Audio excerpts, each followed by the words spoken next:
Abiso, ang video na ito ay naglalaman ng buod ng akdang El Filibusterismo. Ang mga kaganapan, tauhan, at mga pangyayari na naiulat ay salig lamang sa buod ng akda at maaring may mga pagbabago o pagkakaiba sa orihinal na teksto. Hinihikayat namin ang mga manonood na basahin ang orihinal na akda upang masuri at maunawaan ng lubos ang mga konteksto at mensahe ng kwento.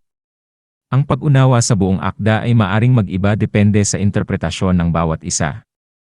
Maraming salamat sa inyong pangunawa. Ang Kabanata 5 ng El Filibusterismo ni Jose Rizal ay may pamagat na sa kubierta o on the deck. Sa kabanatang ito, ang pangunahing tagpo ay nagaganap sa barko na naglalakbay mula Maynila patungo sa Calamba. Narito ang buod ng Kabanata 5. Nagsisimula ang kabanata sa isang bangka na nagdadala ng mga pasahero mula sa Maynila patungong Calamba. Ang mga pasahero ay nag-uusap ukol sa mga nangyayari sa kanilang bayan. Nagbibigay sila ng kanilang mga puna ukol sa mga Kastila at sa kanilang pamamahala sa Pilipinas. Sa kabila ng paminsang pamumuhay ni Simon, isa sa mga pangunahing tauhan ng nobela, ay nagpapakumbaba ito sa kanyang mga kababayan sa pamamagitan ng pagpapakita ng kabaitan at kagalang-galang na asal.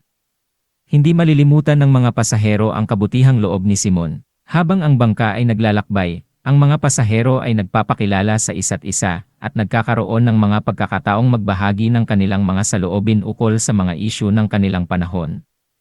Natutuklasan ng mga pasahero ang kanilang pagkakapantay-pantay at kung paano sila nagkakaisa upang maipahayag ang kanilang mga saloobin. Sa kabuuan ng kabanata, ipinapakita ang pagkakabukas palad ni Simon at ang pagpapakita ng pagmamahal sa kanyang bayan. Sa mga pahayag ng mga pasahero sa bangka, makikita ang pagnanasa ng mga Pilipino na magkaroon ng pagbabago at magkaroon ng kalayaan mula sa mga pang-aapi ng mga Kastila. Sa Kabanata 5 ng El Filibusterismo, ipinapakita ni Jose Rizal ang mga pangarap at pag-asa ng mga Pilipino sa kabila ng kanilang pagkakaapi. Ito ay isang makabuluhang bahagi ng nobela na nagpapakita ng damdamin at paniniwala ng mga tauhan sa kwento.